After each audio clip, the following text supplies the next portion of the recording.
អ្នកទាំងអស់គ្នាដែលចង់ផ្លាស់ប្ដូរបរិយាកាសហើយមកសម្រាប់លំហែកាយនៅឋានសួគ៌គិរីរម្យនៅក្នុងខែនេះនឹងតែពិសេសតែម្ដងនៅទីនេះអាកាសធាតុត្រជាក់សឹងតែគ្រប់ពេលទៅហើយពេលខ្លះក៏មានអាប់សក្បោះនៅពេលដែលមេឃស្រឡះវិញយើងអាចមើលឃើញទេសភាពដែលមានពណ៌បៃតងស្រស់គឺតាក់ទាញភ្នែកមែនទែនសម្រាប់ខ្ញុំបើឲ្យមកសម្រាប់លំហែកាយនៅគិរីរម្យនេះប៉ុន្មានយប់ក៏មិនចំណាយដែរព្រោះថានៅទីនេះក្រៅពីទេសភាពស្រស់ស្អាតហើយក៏មានជាមួយនឹងម្ហូបឆ្ងាញ់ដែលមានតែម្ហូបខ្មែរម្ហូបបរទេស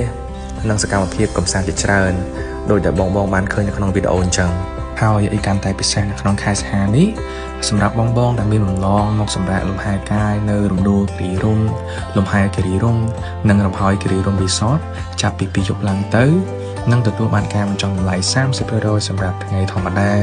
និង 20% សម្រាប់ចុងសប្តាហ៍ហើយមានថែមជូនជាមួយនឹងគោលឡើងភ្នំមួយឈុតទៀតហើយសម្រាប់ការផ្ដល់ជូនពិសេសនេះគឺមានតែនៅក្នុងខែសីហានេះប៉ុណ្ណោះអញ្ចឹងសម្រាប់វីដេអូយើងមានតែប៉ុណ្្នឹងទេជួបគ្នានៅវីដេអូក្រោយ